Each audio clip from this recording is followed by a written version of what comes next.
Hey guys, welcome back to the channel. This is a story about what if Godlike Naruto x Serenity Yugioh harem. Before I start, please support for more amazing content and do consider subscribing to my channel and share this video with your friends. This is written by Malicious, hero link in description and support writer. Let's start the video. Chapter 1. Maelstrom's arrival. Destiny begins. Domino City train station, 1 p.m., 2 days before Battle City begins. People were bustling about the busy platform as the latest train arriving from out of town began pulling in. Most were simply commuters going about their business. It was just another day.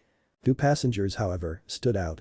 The first was a spiky blonde-haired late teenage boy with blue eyes clad in a long black coat, Hellkaiser's jacket, an orange shirt, black pants and shoes, with a pair of black sunglasses perched on his head, just above his forehead. He was currently leaned back in his seat, snoozing with an open book over his face, without a care in the world. This was Naruto Phoenix, currently a wandering duelist. The other was a young boy of about 8 to 9 with silver gray hair that went down to his shoulders and matching blue eyes.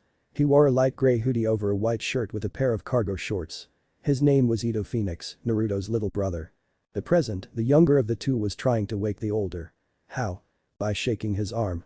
Rather forcefully. Come on, Aniki, we're here. Get up.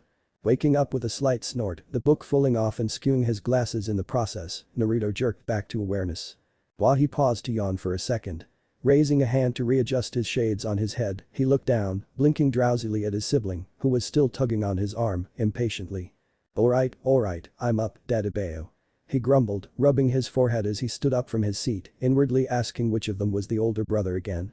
Reaching up, he grabbed 2 bags from the train's luggage rack, both backpacks, but with one considerably smaller than the other, and while one was a traditional design, the larger one was a canvas bag, designed to be slung over one shoulder. Passing the smaller one to Ito, he retrieved his book, marking the page before returning it to his bag. Come on, hurry. Ito cried with a happy grin, eager to get off the stuffy train carriage, having gotten his backpack on quick as a flash.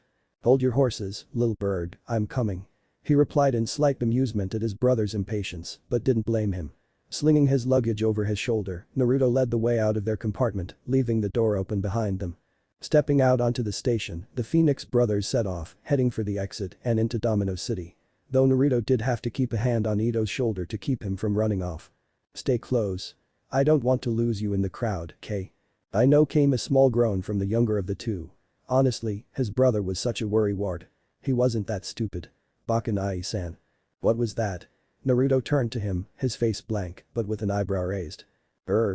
How does he know what I'm thinking? Ito thought, looking a tad unnerved. I don't, you're just predictable, Ataudo. Naruto smirked, taking note of the child's expression, slightly enjoying messing with him. To rub it in, quite literally, he then tousled his sibling's hair, messing it up. And an easy target too. Hey. Cut it out. Ito cried out indignantly, trying to get his hair back to its usual neatness. Naruto chuckled, his amusement plain to see. Arriving at the barriers, the pair had their tickets checked and were soon exiting the station, Naruto's expression turning somber as he looked over the cityscape. Ito looked up at his brother in worry. Do you think we'll ever find it? He asked a little timidly, not sure how to bring the subject up. Naruto let out the breath he was holding before looking down at the most important person in his life right now. We will. We just have to be patient. He replied softly, understanding where the younger Phoenix was coming from, as it had been equally frustrating for him. He'd been searching for this card and the one who stole it whenever they could for the last year. Chasing rumors and tips that had led them all over the world. Mostly during underground duel tournaments, but there had been the odd proper one. The subject of their conversation had to do with their absent father. Mr. Phoenix had been a rather popular up-and-coming card designer for Industrial Illusions, one that Pegasus himself had promoted, along the lines of his cards being just magical. Well, it was either that or them being as wonderful as a funny bunny, Naruto couldn't exactly recall which. His first works had been a set of cards called the Planet series, which had been what drawn the creator of Duel Monsters to his talent. After which, he'd gotten to work designing several new cards, each earning him great acclaim from his co-workers. Except some jealous designer named Franz, but that wasn't much of an issue. However, 2 years previously he started work on a companion archetype for a yet-to-be-released series, The Elemental Heroes, as a way of cheering his sons up for the loss of their beloved mother, whom had passed away a few months prior, requesting that this series be unique to his family alone for the time being. Pegasus, being understanding of the loss the family had gone through, recalling the loss of his own beloved in similar circumstances, accepted the stipulation, and the first deck of this series began to be printed, with the intent to be given to the elder child, Naruto. His boys had loved the idea of them, with Naruto being inspired to build some decks of his own and try out his skills, using a dragon deck, bringing home the gold in several duel tournaments, rising up the rankings quickly for a newcomer. He lost out only to one Seto Kaiba, but had surprisingly managed to bring him to a draw once, much to the teen billionaire's frustration, although he was secretly pleased that unlike some of the other scrubs out there, Naruto actually gave him a challenge. Mr. Phoenix kept going, designing more support for the deck, adding in a set of fusion monsters for them as well. Before creating one last card, one meant to be his final masterpiece, and one half of another fusion monster, although he had never advertised that fact. But it was here that things took a dark turn. One afternoon, Naruto had taken his little brother out to the movies, with them coming back home late. The pair had been walking up the front path when the sound of shattering glass came about and the front door was ajar. Telling his brother to hide in the front garden and not come out until he called for him, Naruto rushed inside, fear filling his face, calling for his father. He found his last remaining parent lying bleeding on the floor from multiple stab wounds, unconscious, but still alive. But he wasn't likely to survive unless action was taken now. Horrified, he did his best to stop the bleeding, calling for an ambulance as he did so, holding his cell phone against his shoulder. After the paramedics arrived and escorted his father off, he quickly called the cops. It was only after this that he made the discovery. The last card his father had designed, the last piece of his new deck was gone. It had only been printed a few days prior, but something had prevented his father from adding it to the nearly completed deck. He suspected that it had to do with his upcoming birthday, but he could also tell that something had unnerved him the past few days leading up to the attack. At the time, Naruto had just dismissed it as stress from work, but now, he felt as if he'd been worried about something far more serious. And he was certain that it had to do with that stolen card. With what had happened, Naruto turned down the invitation to the Duelist Kingdom tournament, which was delivered a few weeks later. He had felt that being there for his family had been far more important. He and Ito were now on their own, with no other immediate family. Miraculously, his father had survived the ordeal, but had gone into a coma, for what reasons, the doctors didn't know. However, they chalked his survival up to Naruto's quick thinking. Naruto had been relieved to hear that, but their problems weren't over. He wasn't yet of age, and as such, wasn't yet able to be recognized as Ito's legal guardian yet. As such, the system attempted to separate the brothers, much to his fury and Ito's distressed protests. Thankfully, someone else had been watching. Pegasus, needless to say, had not been pleased to hear of the tragedy that had befallen the Phoenix family, being a personal friend to the family for some time. While the Duelist Kingdom was progressing, he sent out some legal representatives to help the situation, while he couldn't leave due to the tournament. As a result, Ito was allowed to remain with him, instead of being placed in the care of another family friend, an upcoming duelist known as the D, which Naruto privately thought was a bit of a ridiculous name. While Naruto had understood the situation his father's boss had been in, as he was undoubtedly a busy man and thankful that he would remain with his little bro, he did resent the I2 CEO a tad for not showing up in person. His rage declined slightly as time progressed, but he was soon confronted with rumors of his father's card being used in an underground duel to mercilessly beat an opponent into the hospital. Infuriated by his family's work in the hands of an unknown madman, Naruto took up the incomplete deck, resolving to catch the thief-attempted murderer himself and turn him over to the police in the process. He wanted justice for his father, not vengeance, and to retrieve the card. He wasn't going to let his father's legacy be tarnished. Ito, however, had been of a different mind initially, wanting the guilty party to suffer before going away.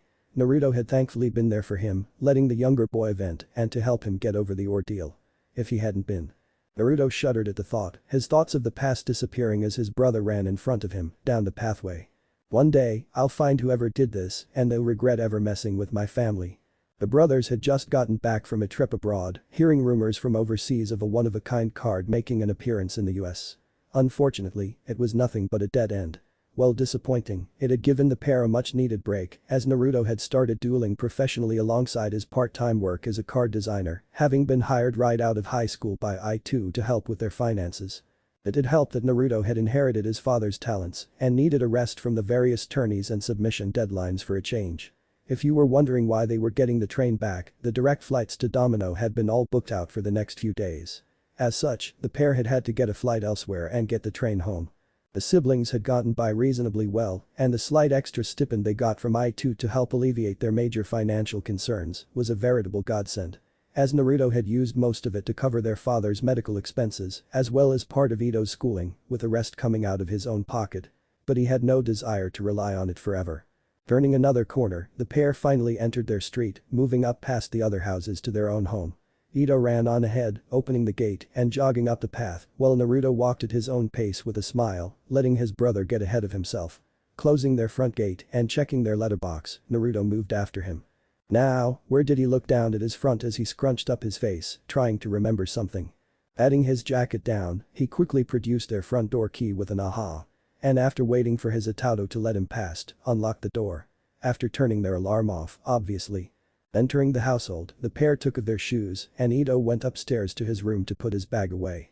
Entering the kitchen, Naruto made a mental note to go get some groceries as they'd both need to eat after all. Perhaps some ramen. Not to mention, he wrinkled his nose at the layer of dust on the kitchen bench. I'll need to clean up a bit. I'm done. Ito called from upstairs. Alright, have you got any homework left? Naruto called back. Yeah. Then you should make a start on it, Dadabeo. Naruto snorted at the few grumbles, followed by a grudging acceptance that came from upstairs. While he inwardly winced at his verbal tick emerging again, he still couldn't figure out where it came from. He understood Ito's pain only too well. He'd hated homework while he was a student. Oh, the endless hours of lost time. He was not sorry that those years were behind him. Well, no time for that, it was time for some cleaning. Pulling off his jacket, Naruto made his way to where they kept the dust cloths. 2.5 hours later. Naruto and Ito were now on their way to the supermarket as Naruto hadn't wanted to leave the young boy home alone, much to the younger's grudging displeasure, as he'd wanted to watch some TV after his homework was finished. Last time they'd left a family member on their own. Well, you get the point. Naruto only owned a motorcycle, despite having a driver's license, so walking was the best and safest way there. Ito had his arms crossed grumbling. His brother was so overprotective. Although, he thought to himself as he glanced back at his brother, I probably would be too in his situation. That didn't mean he liked it, but he understood at the very least. Releasing a sigh, the pair crossed at a set of lights, coming past a turtle-shaped building with the words "Came Shop" hanging over the entrance. Ito came to a stop, looking at the shop in curiosity. If he remembered right, his brother had often gone there during his school days, but he personally hadn't had a look inside. He'd wanted to, but things kept on coming up. School, groceries, business trips, you name it. Something would always keep them away ever since the attack. Perhaps, now that things had calmed down. Somewhat. Ito glanced back at his brother pleadingly, looking back at the shop for a second as an indication of his desire. Taking a second to understand the unasked question, Naruto caught the object of his attention, pausing as he appeared to mull it over, letting his brother sweat for a moment. As the older sibling, it was his sacred duty to mess with the younger. A duty he took very seriously. Then, finally, he smirked and nodded, and his heart soared at the way his brother's face lit up, his eyes shining in joy, before jogging over to the entrance. Shaking his head with a chuckle at his enthusiasm, Naruto moved after him. It would be nice to hopefully see them again. He thought, as the pair reached the door, with Naruto reaching over Ito to grab the door handle. Holding the door open for them, the pair entered the game shop, Ito running over to look over at the display cases. Slow down, little bird. Naruto chastised, only to be ignored as his sibling was now too absorbed in what he was seeing to listen. Exasperated, Naruto moved in after him, rolling his eyes as he looked around for someone. Where was? Hello? Emerging from the back was a short old man with a gray chinstrap and mustache, clad in overalls and a gray shirt, with a pentagram bandana over his gray-haired head. Seeing the two siblings, the man took on a jovial expression. Well, bless my stars. I haven't seen you here in some time, Naruto. Hey, old man Motu. Naruto gave a small wave as he grinned at the familiar face. Nice to see you again. He moved closer, with Ito looking up at the man his brother was speaking with. Likewise, my boy. The old man walked out from around the counter before looking down at the younger boy, who became slightly flustered by the sudden attention, looking at him curiously. Oh. And who is this? Smiling at Ito's fidgeting, Naruto replied teasingly. This would be my little brother, Ito. Ah. Solomon's face gained an eureka expression, as if in recollection, before smiling at the boy. It's nice to finally meet you, young Ito. I've heard a lot about you from young Naruto here. Welcome to my shop. Thanks, mister. Ito hastily replied, before moving back to the cabinets. Naruto gave Solomon a slightly apologetic look for his brother's behavior, rubbing the back of his neck as he sighed. Looks like he'd need to talk to him about that again later. Sorry about that, Ito's a little shy around strangers, given what's happened. The man merely waved him off. That's quite alright, Naruto. He told him in understanding, before a sympathetic air overcame him. I was quite sorry to hear about what happened to your father. He was a good man. His gaze turning downcast temporarily, Naruto gave a nod in thanks. The sentiment was appreciated. The man had been the rock of both the boys' lives. Has there been any change? No. Naruto sighed, rubbing his forehead. He just won't wake up. His injuries have all healed up, but… The lights are on, but no one is home. The older man prompted quietly, earning a sad dip of the head as a response. Yeah.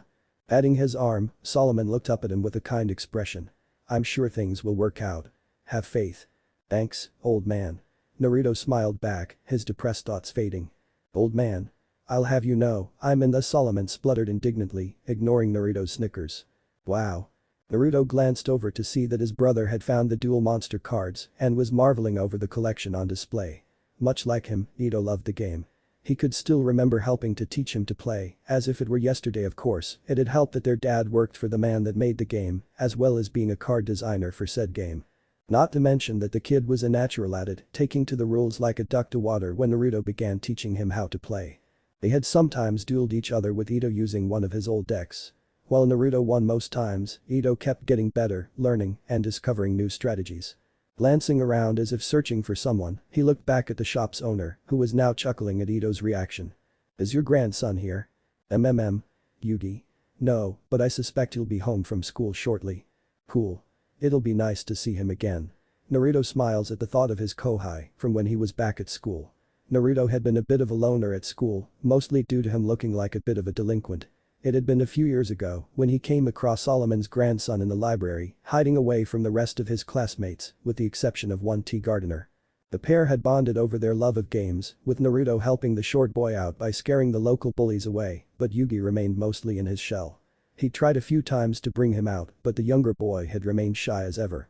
And then he'd graduated high school and left the pair alone. While he tried to keep in contact, they drifted apart due to both distance and circumstances. Not that he'd wanted to, mind you. Naruto wasn't that sort of person.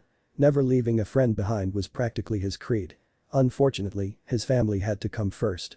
Given what he'd heard about Duelist Kingdom and the events prior though, that was no longer the case with Yugi. Hearing that Yugi had not only dueled the pants off the #1 world duelist and the game's creator had a surge of pride in his friend's skills. I've heard he beat my boss at his tournament. That's no easy feat. Was it only Naruto's imagination or did Solomon scowl for a brief second? What was that about? Yes. I'm quite proud of him for that. Pegasus wasn't an easy opponent. Naruto blinked. Huh. Seems old man Motu has some bad blood with Pegasus Aji. Well curious, he didn't pry further. Solomon's business was exactly that, his. Solomon seemed to remember something, looking at him with a little was that unease. You might be happy to learn that Yugi finally found some more friends. He spoke slowly, as if he were trying to avoid the topic, having realized midway that Naruto might not like hearing this particular bit of news. Naruto wasn't sure where the man was going, but narrowed his eyes at the man. Whom? Solomon let out a breath before getting the words out. He could already tell that Naruto wouldn't like this. Tristan Taylor and Joey Wheeler. Naruto went wide-eyed in shock, his mouth gaping. I'm sorry, I think I misheard you. Did you just say that Taylor and Wheeler, two of the biggest bullies I had to help Yugi with, are now friends with him? The hell, Dadabeo. He growled out, anger filling his being as he recalled the various times Yugi had hidden in the school library to hide from his tormentors, sometimes really upset over his situation. Solomon looked at him with a soft expression, understanding his shock only too well. I was just as surprised when I found out. Apparently, Yugi defended them from being beaten up by another student, Yugioh, I think his name was. Naruto clenched his fists, wincing internally. That jerk. Okay, I guess I can see that happening. Yugi has a heart of gold under that shy exterior he had. Though he was partially surprised that Yugi stood up for them. It would have taken a lot of courage and forgiveness on his part. But he does. Was the proud reply, before moving on. In fact, that friendship has changed those two for the better. Yugi even taught Joey how to play Duel Monsters. And he took second place in Duelist Kingdom. Were the shocks never going to cease? Forgive me, but I'll believe it when I see it. Naruto remarked bluntly with a deadpan expression.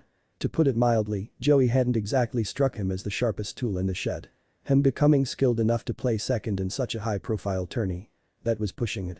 Admittedly, Duelist Kingdom was only using the basic rules and not the newly updated expert master rules he was more used to, but still. Solomon shrugged, knowing how stubborn Naruto could be. Given how well the pair had gotten along, that is to say not at all, Naruto's reaction wasn't really that surprising. Glancing at the younger brother for a brief moment who was still hovering over the cards, trying and failing to appear uninterested in the conversation they were having, he looked back at the elder brother. So, are you here for a browse? Actually, we were on our way to the market, but while we're here, Naruto began, hiding a grin from his brother. I was wondering if you could help build Ito a deck of his own, on me. He can only use my old dragon deck for so long. Ito whirled around to look at him, gaping like a fish, his brother's statement surprising him. He'd always wanted to build a deck with his own cards, not wanting to take cards from his brother's collection. While they'd played together with them often, there was just something missing. He didn't really feel a connection with them. Well, there was one archetype, which was slowly becoming more of a thing, but his brother had the only deck that contained them. Nai-san. Itaudo, we both know that the dragons don't really suit you. Naruto looked down at him kindly. This way, you can actually make one that plays to your strengths. Ito looked at him in slight disbelief before giving the biggest smile Naruto had ever seen on his face since their father was hospitalized. Naruto was then jolted back a step as the boy hugged him around the waist. Thanks, Aniki, you're the best. Returning the unexpected gesture for a moment, Naruto looked back to the shop's owner. So, can you help him out? I would be delighted. The old man looked at the other Phoenix Scion, moving over to the card case, the younger boy looking as if he'd been given free rein in a candy store. So, young man, what kind of deck would you like? Shaking his head, Naruto gave the chatting pair some space, moving to look at some of the other games on display. In particular, a newly released game caught his eye, Dungeon Dice Monsters. It looked like an interesting one, even more so when he caught a glimpse of the Industrial Illusions logo on the side of the box. So that's the new game Pegasus Aji was telling me about when we spoke last. He thought, having spoken to the eccentric CEO a week ago, after nearly a year of radio silence from the man, which had been odd admittedly. From the sounds of things, Pegasus had been recovering from an injury of sorts, but wouldn't go into further detail beyond that. Leaning over to get a closer look, he was interrupted by the bell at the door ringing, signifying someone coming into the store. Twisting his head slightly to take a look, what was originally intended as a passing glance became something else as he heard a young hopeful voice call out, before crying out in surprise. Grandpa, I'm Homie. The owner of the voice, staring at the older teen in stunned disbelief, was a short tri-colored spiky-haired boy, dressed in the Domino High uniform, with his backpack slung over his shoulders. Naruto crossed his arms, smirking at the shock in the amethyst eyes locked on him. Had got your tongue, king of games? He asked casually, as if this were a regular occurrence and not a complete surprise. Yugi had been having a good day in comparison to the week before. He was only just let out of the hospital at the end of it, having recovered from the warehouse fire he'd gotten caught in, trying to retrieve the Millennium Puzzle from a possessed bandit Keith. The true mastermind behind that was still out there, which was an unnerving thought, but the spirit of the puzzle. Yami had assured him that patience was the key here. Strangely, Yami had been looking out of character the past couple of days, oddly contemplative over something. He'd just gotten back from getting top marks on an important maths test, as well as talking happily with his friends at lunchtime, before inviting T and Joey home for a study session. Joey unfortunately hadn't done so well in that same maths test, much to his misery. As a result, he'd been assigned with T to help him improve before taking a makeup test. All in all, a relatively pleasant day for the young student. What he certainly hadn't expected was to run into another blast from the past, this time a pleasant blonde spiked one. Naruto? He asked softly, wondering if his eyes were deceiving him. Neither he nor T had heard from him in almost a year. Naruto slowly made his way over to him, glancing down at his old friend, impressed by the younger teen's stance. Where before it had been rather withdrawn and slightly slumped over, it was now open, as Yugi was now standing up straight with a lot more confidence than he had ever seen from him. Long time no see, Yugi. He greeted casually, his eyes twinkling in bemusement. You've actually grown a bit. Yugi's stunned expression shifted at that, turning into the look of one enjoying a great surprise. You haven't changed a bit, Root. He replied softly, walking away from the door and approached his old friend, extending a hand, which Naruto met with a fist bump. Upon the completion of which, the younger threw all caution into the wind and hugged his friend, happy beyond measure that he was back, not caring about the surprised looks from the shop's other two occupants. Unseen by the elder blonde boy, there was another being watching them. The spirit of the Millennium Puzzle was damn near invisible to anyone else, but that didn't stop him from occasionally popping out of the puzzle to see what was going on. It did get a tad dreary just resting in it all day long. He could only muse over his bizarre premonitions for so long either. Looking at the boy who was currently catching up with his partner, who was happily chatting away, he had to admit he was impressed by what he saw. So, this is the Naruto that Yugi talked so much about. He certainly looks to be a good man and an even greater friend, one of respect and honor. Albeit a little mischievous. He thought, sizing the teen up while recalling some of Yugi's stories about Naruto's pranks at school. And if he's a duelist, I don't doubt that he's a firm believer in the heart of the cards. I wonder if he'll tell him about me. He was certainly intrigued by him, but as he looked further, he saw something else. Something familiar, but at the same time uneasy, which was a conundrum in and of itself. But for the life of him, Yami could not think why. Shaking his head, he returned to the puzzle, just as the door to the shop opened again to let two others walk in. The first was a brunette teenage girl dressed in the Domino High girl's uniform with pink jacket and blue skirt. The other was a tall boy with golden brown hair, clad in the male uniform. These emerald eyes were looking around for Yugi, who had run on ahead to tell his grandfather that they were coming in for a study session. Joey on the other hand was slumped slightly with a depressed air, looking at the floor, dreading the imminent maths in his future. Upon seeing their friend conversing with another person, it took them a few moments to recognize him, both going wide-eyed. "Naruto. Phoenix. What are you doing here?" Joey cried out rudely in shock, going stiff as a board at seeing the elder teen, his expression doing a near 180. The last time they'd seen each other, Naruto had been graduating, and Joey couldn't have been happier at the time. Until Naruto revealed his going-away prank. Lining Joey's lunch with wasabi. Man, had that been a painful eye-opener. Their conversation interrupted, Naruto glanced at the newcomers, smiling cheekily in T's direction, before frowning for a few moments at Joey, making him sweat slightly. Not long after, he relaxed his features and turned back to T, uncrossing his arms as he did so. "Hey T. Still looking after our little friend, I see." "Hey." Yugi pouted childishly at the teasing dig at his size, as Naruto and T gave a slight chuckle at the inside joke. He hated being naturally short. It wasn't his fault. Still, he quickly got over it, as it wasn't meant to be malicious in any way.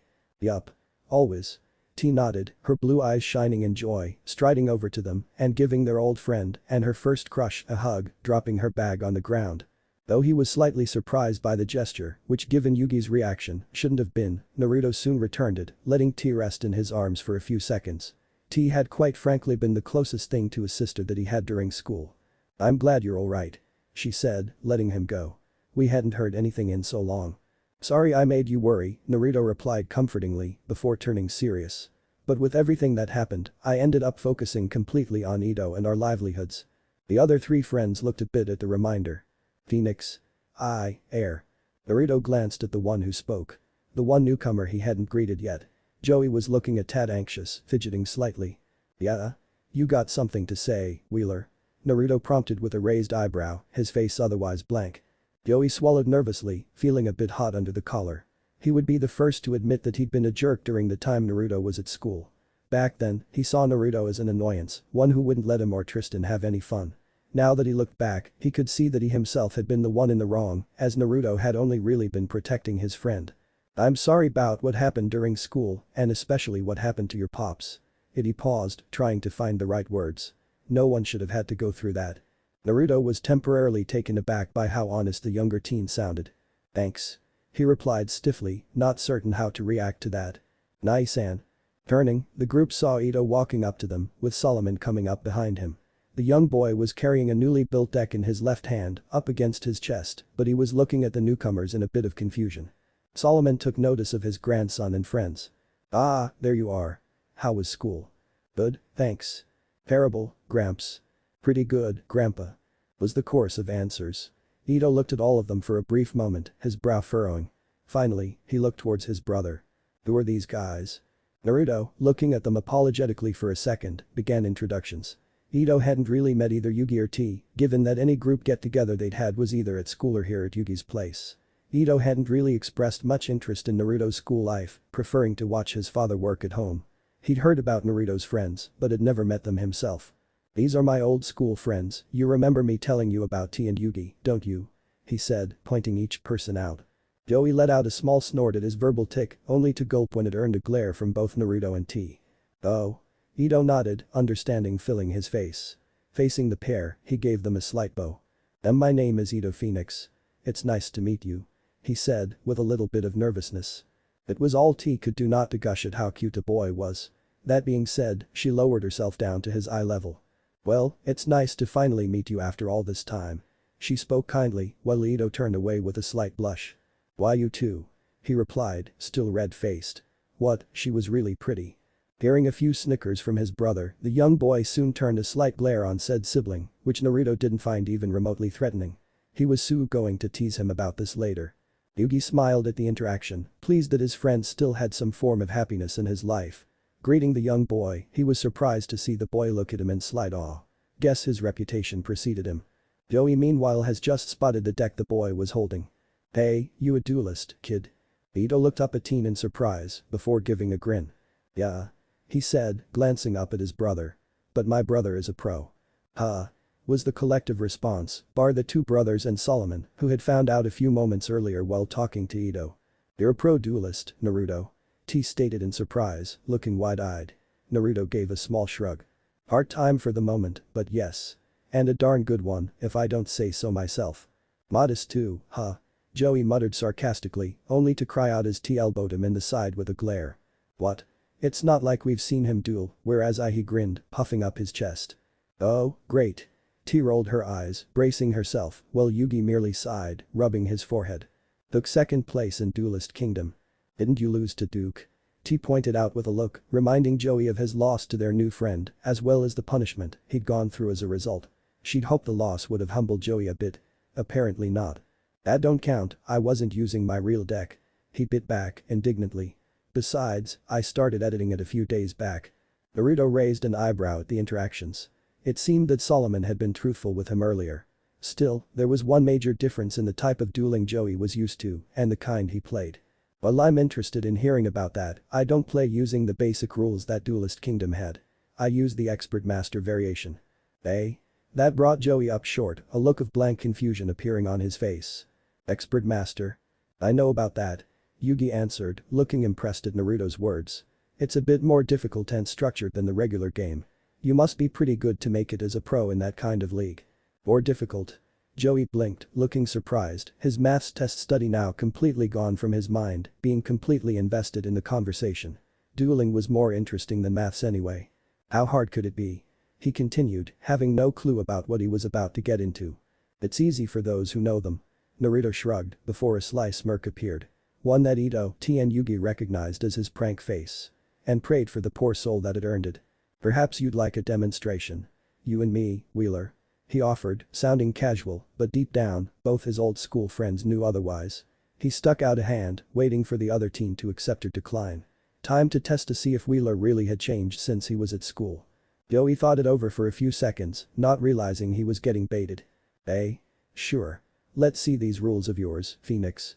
Joey grinned, accepting the hand eagerly, seeing a chance show his skills off, not realizing that he was getting in over his head. As usual. Only for T to be a wet blanket in his mind anyway. "Joey," she said, with a stern tone and slightly narrowed eyes. "We came here for a study session. Not for duel monsters." "It'll be okay, T. I'll beat Phoenix and then we can focus on." He shuddered. "Maths." Yugi wasn't sure what to do. Glancing between the others while T and Joey bickered, he could tell that Naruto was up to something. What's Naruto doing? Is this some sort of test? His thoughts were then answered by a familiar voice. "I believe so, Yugi."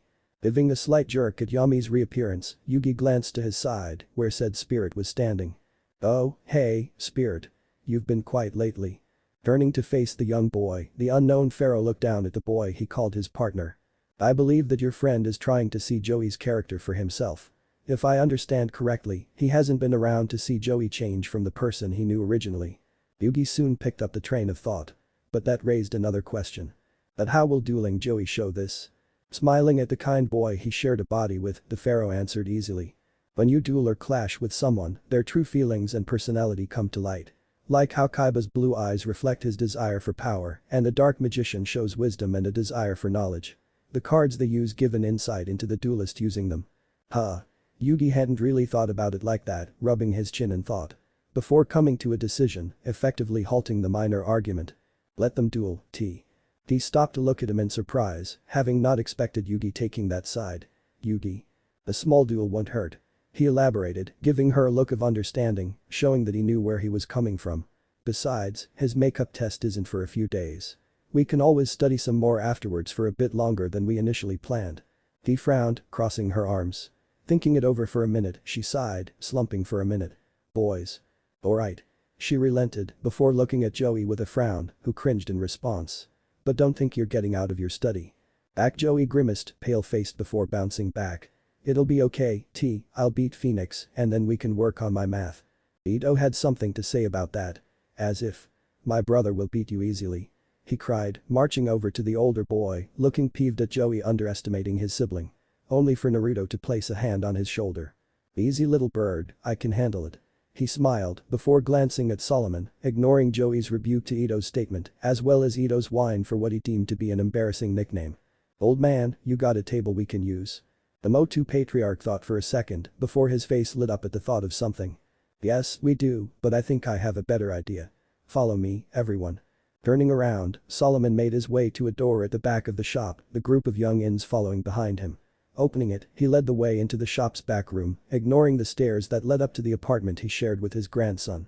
Inside the room were a large collection of games stacked on a multitude of shelves lining the walls. While interesting, the attention was drawn to a large crate sitting in the center of the room.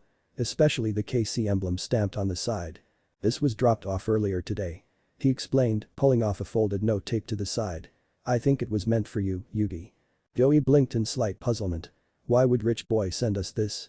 Heck, what did he send us?" "I don't think it was him," Yugi pointed out, unfolding the note his grandfather just handed over to him. Taking a moment to admire the neat handwriting, he read aloud. "Yugi. While Sito might not be the most accepting of it, you did help him out with the big five. As such, I feel that you at least should have some form of thanks for helping my brother out.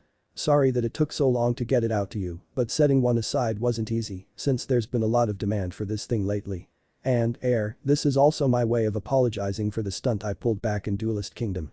"That's nice of him," Yugi thought, Yami reading the note over his shoulder. "Indeed." Yami responded, impressed with the change the younger Kaiba sibling had gone through. "This is a smaller version of my brother's battle box technology. It uses the same holographic projections, but on a much smaller scale to the ones you've seen before. My brother designed these for smaller tournament use so that multiple could be used in a small space to allow multiple duels at once instead of having to go one at a time. Downside of course is that you can't really have as big of an audience with these ones. Upside is that it can be moved a lot easier. Inside is the box and some technical manuals that will help you and your grandfather maintain it. I thought this might be useful if your grandpa wanted to have a shop tournament or something. We still have several in production, so I don't think Sito will mind too much. Not to mention he's always working on improving this kind of tech anyway. Don't think I won't support my brother if you duel again though. Thanks again and with best wishes. Makuba Kaiba." "I always did like Makuba more," Joey remarked, rubbing his hands together, looking forward to the upcoming duel. "Yeah, he's certainly a lot more reasonable than his brother." T agreed. Understatement. Naruto thought, remembering the likable shaggy black-haired kid from some of the tournaments he'd participated in. "He's cool." Ito shrugged, earning a few surprised looks from the gathering. Looking at Naruto, Yugi looked for an answer. Rubbing the back of his neck, Naruto reciprocated. "I may have run into Mr. Screw the Rules, I have money on the circuit." Ito hit it off with Makuba when they met at one of our matches. Ibacorp HQ, same time. "Achu. Bless you, Sito. Are you alright?" "I'm fine, Makuba. I just got the feeling that someone was badmouthing me, probably some third-rate duelist." "Not surprising. You're one of the best." "All true, I want to be the absolute best. And to do that, I have to beat Yugi. And of course, remove the only other stain on my record." "You mean Naruto Phoenix, don't you?" As if I could be referring to anyone else. "That punk got lucky with that blasted Final Fusion card. If not for that, I'd have won our last bout." "Don't worry, you'll beat him next time." As if there was any other possible outcome. "Now then, you'd better get back to the penthouse. I have a meeting at the museum to attend to." "Right, big brother." "Hame shop." Not that Kaiba liked it.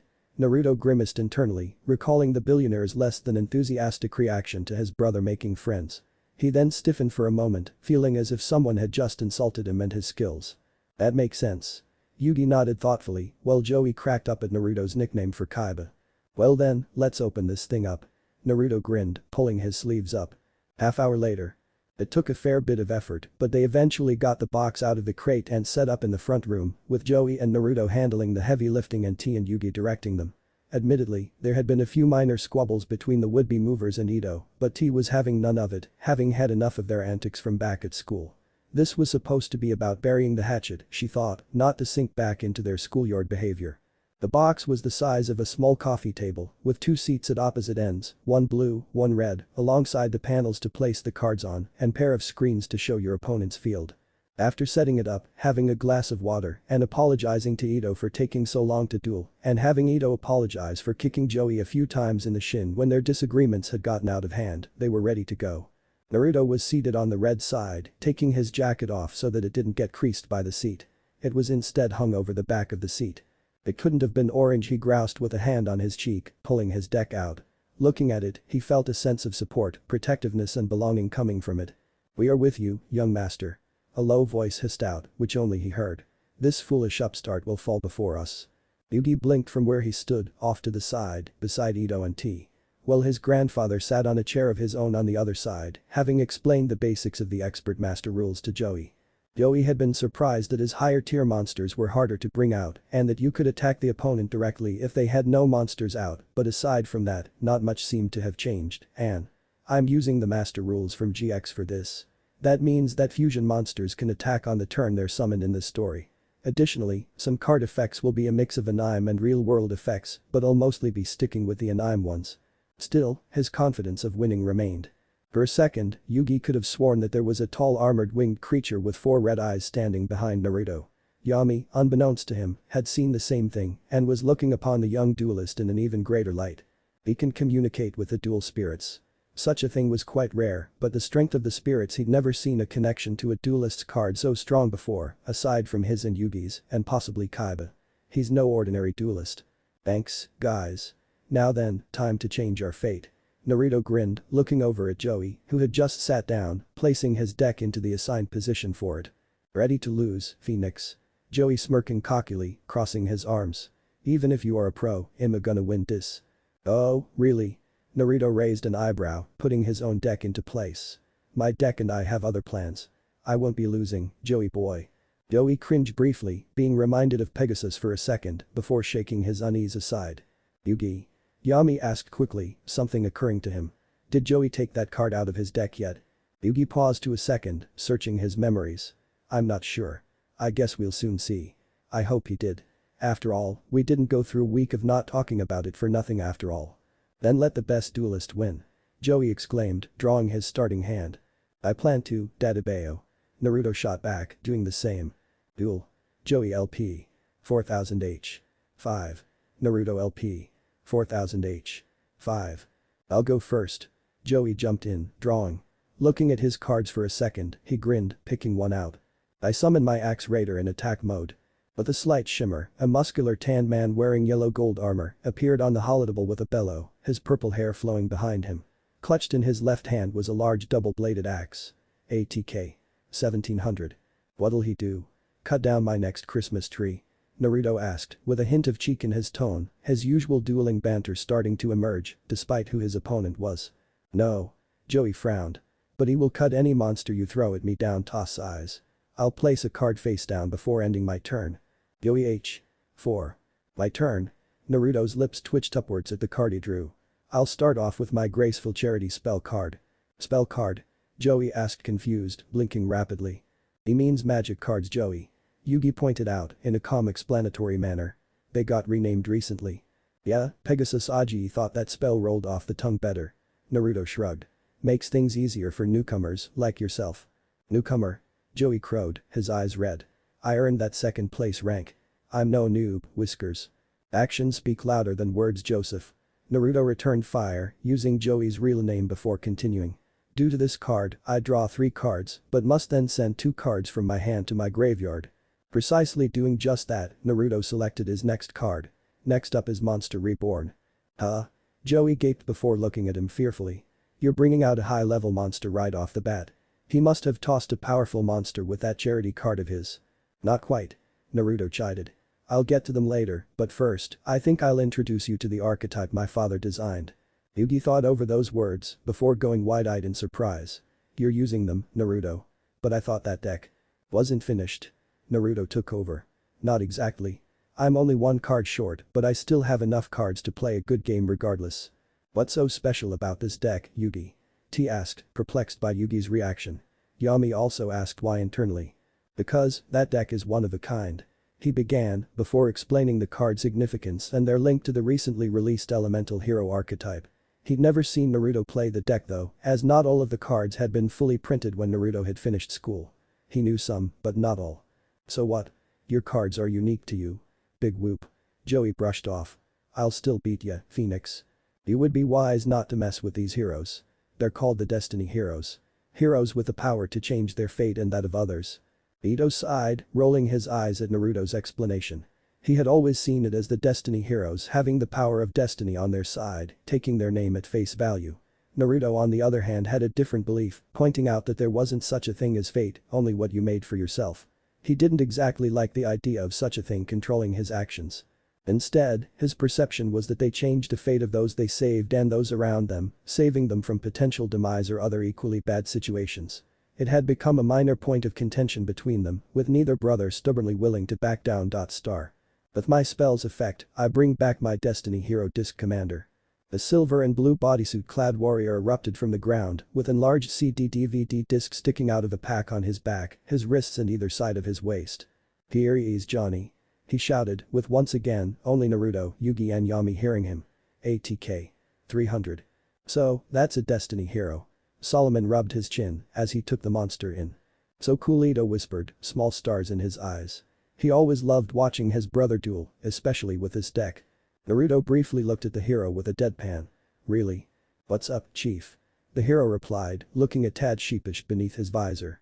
"You can blame Departed and Doom Lord for that intro. They sure know their horror." "But they do."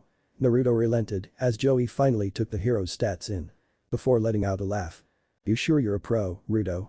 You just played a monster which, well cool looking, only has 300 attack points.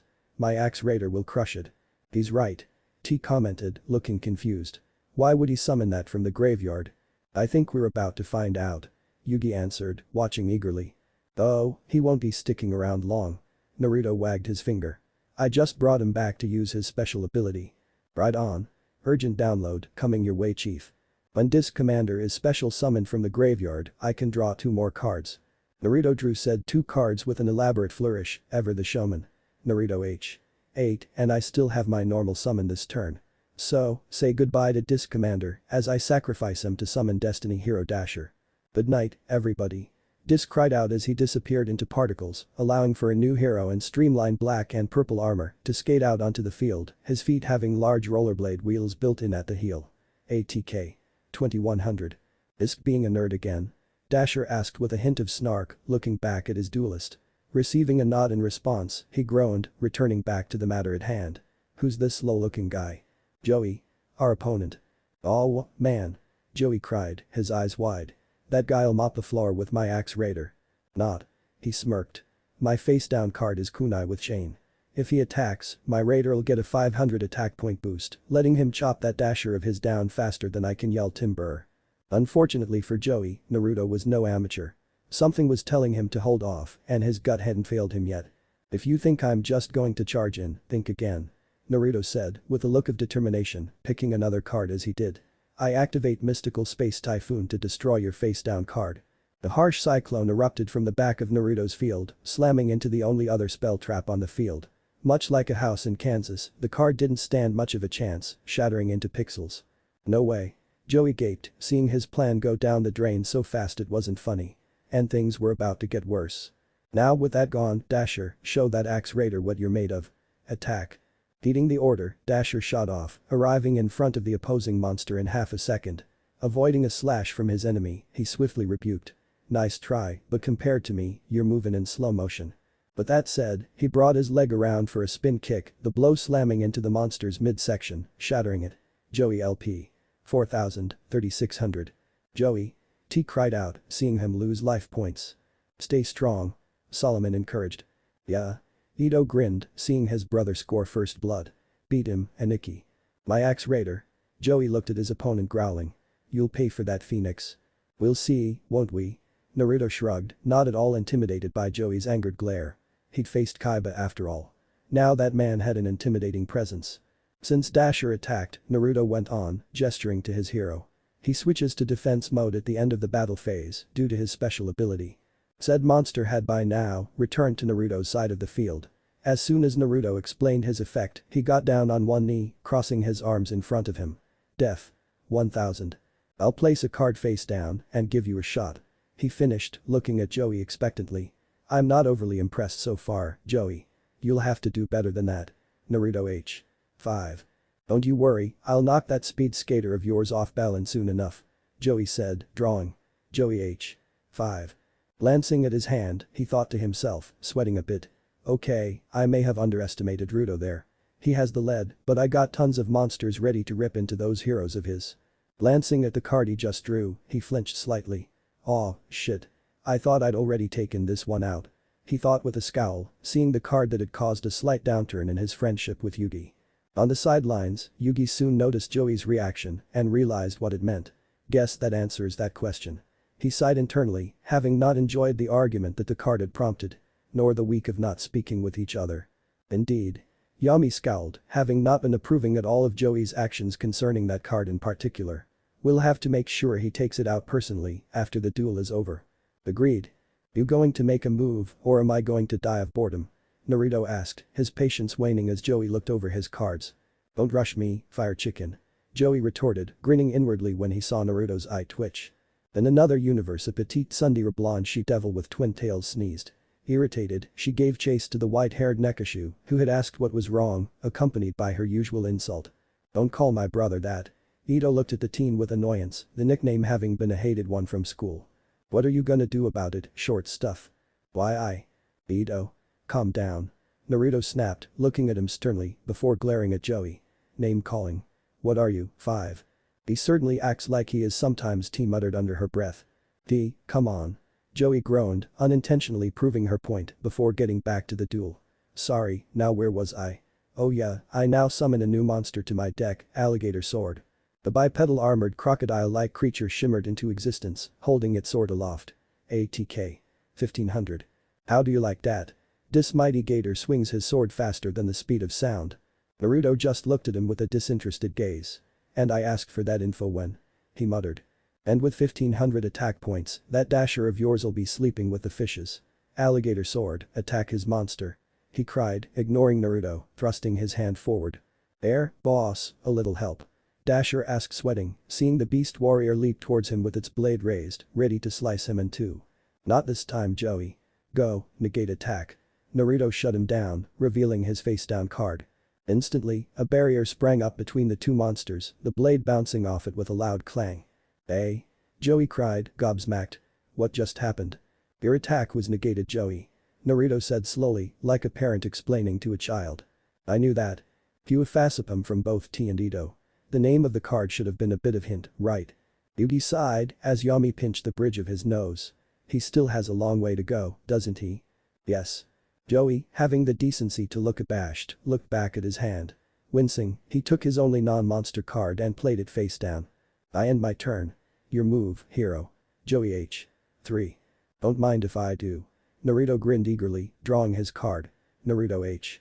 6, looking at what he drew, that grin became wider. I summoned Destiny Hero Diamond Dude.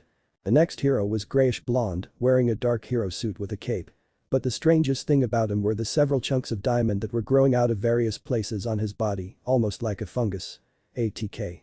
1400. Wow. T blinked. That's quite the blinged out monster. I'll say. Solomon agreed, inwardly wondering how much that amount of diamond would be worth. I know that card. Yugi whispered with wide eyes, recalling it as one of the few cards Naruto had been able to show him. You do? Yami asked, curiosity covering his features. Yes. And if Naruto can pull its effect off in the right way, it could put Joey in a lot of trouble. He continued, worry for his friend taking over. Still, now that he thought about it, it didn't really matter who won in this situation. Unlike so many other duels he'd seen or participated in, this one didn't really have anything on the line. So, he crossed his arms and let the duel unfold. What's happening? Diamond remarked in a cool tone, glancing around, taking the field in. Noticing his compatriot kneeling next to him, he greeted him. Hey Tia. Ready to trounce this dueling dog. Dasher responded, side-eyeing his comrade, while Naruto snickered. You need to ask, dude. Diamond replied good-naturedly, before looking back at his master. Yo, boss. How about we show him my little trick? With pleasure. I activate Diamond Dude's special ability. Naruto cried in equally good spirits, reaching for his deck. I love this one. Ito said, rubbing his hands together. Let's see what's in his future. Rolling his eyes at his brother's comment while T looked on in confusion, Naruto pressed on. Here's how it works. I draw a card from my deck. If it's a spell card, I can send it to my graveyard and activate its effect on my next turn. Joey looked put out. I was expecting something a little more than that. More? Why I oughta Diamond growled, tick marks forming on his forehead while Dasher tried to calm him down. Take it easy, man. We know you're good. Tell you what, I'll get Disk and we'll play some Minecraft later tonight, how's that sound? Alright. Well, perhaps you'll appreciate it a bit more after seeing it in action. Naruto replied, unfazed, placing his hand on the top of his deck. Picking the top card up, he very slowly turned it so that he could see it. Alright, Databeo. Naruto cried excitedly, flipping it over to reveal a green-backed card. I drew Magical Stone Excavation. I'll send it to my graveyard per Diamond Dude's effect. He looked to Yugi, inquisitive. What's that card do? It lets Naruto add a spell from his graveyard to his hand, but he has to discard 2 cards from his hand in exchange.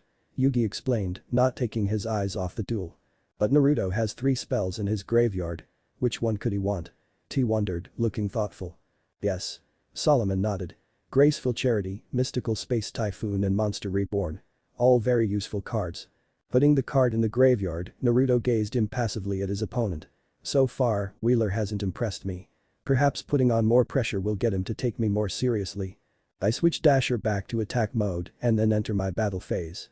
Dasher, attack his gator. Without further ado, the speedy hero raced forward, shoulder charging into Joey's monster. Letting out a snarl of pain, the alligator vanished, smoke enveloping the field. Joey LP. 3600, 3000. Now then, time for Diamond Dude 2A. Naruto was broken out of his thoughts as the smoke faded, revealing an oblong mechanical contraption with a dial at the top and a large metal door facing his field. That card? He gasped, shocked. That's Time Machine. Yeah. It is. Joey replied half-heartedly, trying to ignore Yugi's look of disapproval. He failed abysmally as the expression was quite haunting for him. With it, my monster returns to the field. My gator ain't gone yet. So, come back, alligator sword. The reptile stepped out of the device, letting out a roar to announce its return. Frowning at the interaction between the two friends, Naruto decided to ask later. Not bad. You've prevented Diamond Dude from taking more of your life points. Just you wait and see. Joey said, his confidence returning. I'll take those 2 monsters of yours down. I got tons of moves you ain't ever see coming. I'm shaking in my boots. Naruto placed a face down before crossing his arms. Your move. Naruto H. 4. My turn. Draw. Joey looked over his cards, worried. That worry soon faded however, upon seeing the card he drew. Joey H. 4. I activate Pot of Greed. He exclaimed, showing the card like he just won a hand of poker. With it, I can draw 2 cards. Come on, Lady Luck, draw me a winner. Flipping the next 2 cards over, Joey went from uncertain to joyful in milliseconds. Oh yeah, that's what I'm talking about. I activate Foolish Burial. Picking a card from his hand, he passed it over into Naruto's graveyard. This card lets me put a monster into your graveyard. Why would he? Naruto saw the card he put there, his eyes widening for a moment as he realized what he was doing. Clever, perhaps you did earn that spot after all. Next I play a card you know very well, Monster Reborn. Now I get to bring back the monster I tossed into your graveyard. Come on out, Red Eyes Black Dragon. Joey's rarest and best monster made its appearance, black scales shimmering in the light, while its menacing crimson orbs were locked on Naruto. ATK. 2400. Alright, Joey got his red eyes out. T smiled, pumping her fist before noticing Ito giving her the evil eye. Wow. He was rather supportive of his brother. Sorry, but they're both my friends. I just want to support them both. She tried placatingly, getting Ito to think for a second before nodding, knowing it wasn't anything against his brother. That's it, Joey. Yugi smiled, seeing his friend turn the tables, his earlier disappointment gone for the time being.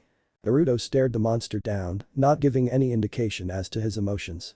Then he started shaking, little tremors that rippled across his form. Joey looked smug. Scared of Ma Dragon? I don't blame ya. Heh. The others present, bar Ito, who realized what his brother was really feeling, all looked at Naruto in stunned disbelief as he burst out laughing. After a few moments, it died down and he placed a hand on his stomach as he looked back up. Now that's more like it. He smirked in approval. Now, show me what else you got. You asked for it. Joey's lips twitched upward. I'll equip my fairy meteor crush onto my dragon. Now, Red Eyes attacks your Diamond Dude. Inferno Fire Blast.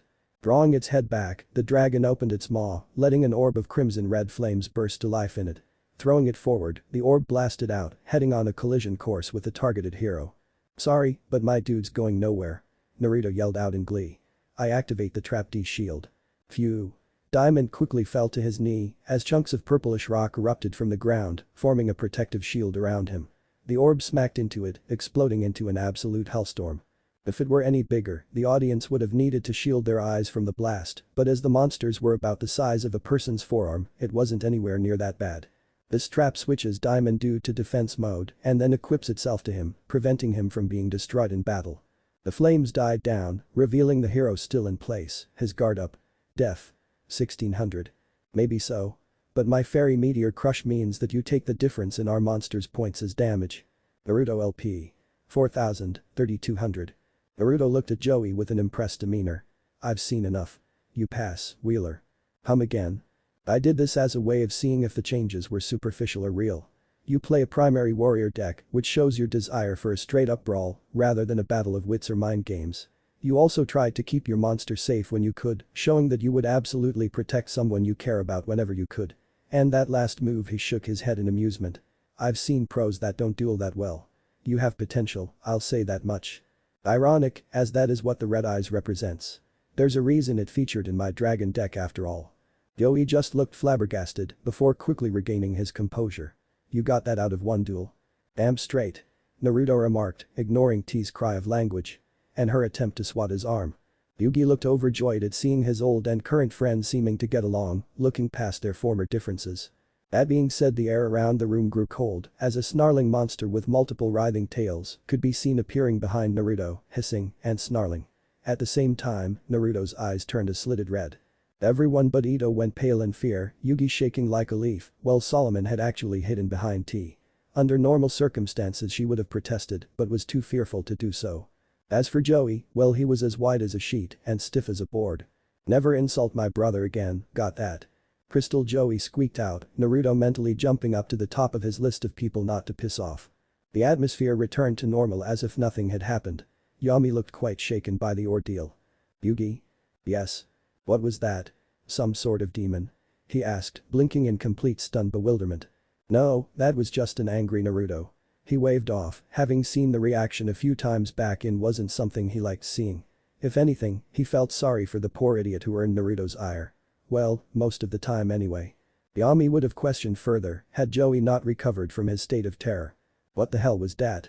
What was what? Naruto asked, his face innocent. To which everyone else face planted. You know what? That thing behind you? Joey exclaimed, jabbing his finger over Naruto's shoulder.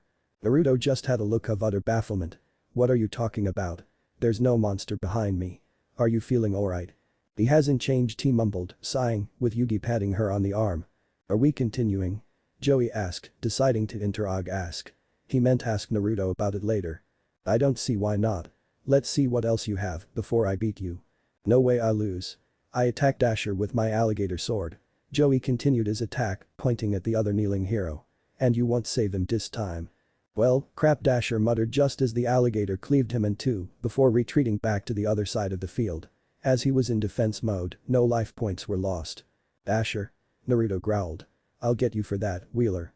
Do your worst. I place a card face down and end my turn. Joey H. 0. Naruto looked at his field while he drew his card, thinking. Naruto H. 5, then he glanced back up at Joey. Now that that's done, it's time I get serious. What are you talking about, Ruto? Exactly what I said. I've been holding back so I could see what you could do. Now though, you'll see what I can really do. Naruto's prank face returned, promising doom to those who deserved it. You're bluffing. I got the strongest monster on the field and you only have a walking engagement ring. Naruto shook his head in exasperation while gritting his teeth at Joey's insult to his monster. Time to shatter his illusions and show the difference in their skill levels. First off, the effect of the magical stone excavation I discarded last turn activates. I send 2 cards to the grave to add a spell from my grave to my hand. I choose my mystical space typhoon. Oh, crud. Joey grimaced, seeing where this was going. T meanwhile covered Ito's ears, much to his annoyance, as he tried to pry them away, with limited success. I can see you've guessed it. I used that spell I just got back to destroy your face down card. The card shattered, revealing it to have been Chasm of Spikes. Again. You did ask me to do my worst, so here it is. I summoned Destiny Hero Doom Lord. The mass of shadows emerged before it faded into a gothic gray-skinned looking monster, clad in a blue armor and a ragged red cloak, having 2 large claws for hands. ATK. 600. I see you need my assistance once again, Master. He stated stoically, taking in the opposition. A wise choice. Diamond Dude rolled his eyes behind his visor. As arrogant as ever, he mumbled under his breath, Doom Lord taking no notice. Joey was a bit weirded out by the new creature, looking like something out of an old horror flick. Okay, Joey, calm down. He thought, trying to think things over. Well, it may be creepy looking, that monster is weak as hell. The pressure must have gotten to him. Next up is the field spell, Dark City. The ground around the monsters blazed alight, triggering the arrival of a new kind of scenery. A simplistic cityscape rose up around them, like something out of an old-style comic or cartoon. Ito looked at it in awe, having not seen the field like this before. His brother was so cool. A bunch of buildings won't stop my red eyes. Joey bragged, not understanding the point of it. Only to look confused as Naruto chuckled in response. What's so funny? This spell of yours did nothing to my dragon or my gator. I'm sorry, but this field spell isn't for your dragon, it's for my heroes. Naruto replied mockingly, looking at Joey as if he'd just discovered a secret that Joey was desperate to find out. You see, a hero is nothing without a city to protect. So, whenever a Destiny hero attacks a stronger monster while this field is out, they gain 1000 attack points. Yugi gasped at the effect. That almost completely turns around the disadvantage of having a weaker monster out. Quite. Yami agreed, equally surprised. With one card, he's close to turning the tables in his favor again. But I don't think he's finished. Say what? Joey exclaimed in shock, going bug-eyed momentarily before realizing something which brought back his confidence. That may be a strong boost, but only one of your monsters would have the points to take out my dragon. He pointed out, indicating the kneeling Diamond Dude. And even then, they'd only kill each other. He's right. T pointed out, but her worry remained, having become too engaged with the duel. But if he does take it out, that field spell will also let Naruto destroy his other monster. His Doom Lord will have 100 more attack points if it hits his alligator sword. And with no monsters left to protect him, Joey'll be vulnerable. Yugi concluded, eyes narrowed in concern. True, Solomon agreed with a frown, catching the pair's attention. But Naruto isn't one to throw his monster away in a suicide move if he has other options. Yeah, that isn't Nai-san style. Ito nodded along, knowing his brother likely had something else in mind. Whoever said I was going to attack your dragon? I sure didn't. Naruto snorted, deciding to get on with things, playing the last card in his hand. I like to be unpredictable. Next, I'll activate the spell, Card of Sanctity. So, now we'll both draw until we have 6 cards in our hands. Well, aren't you generous?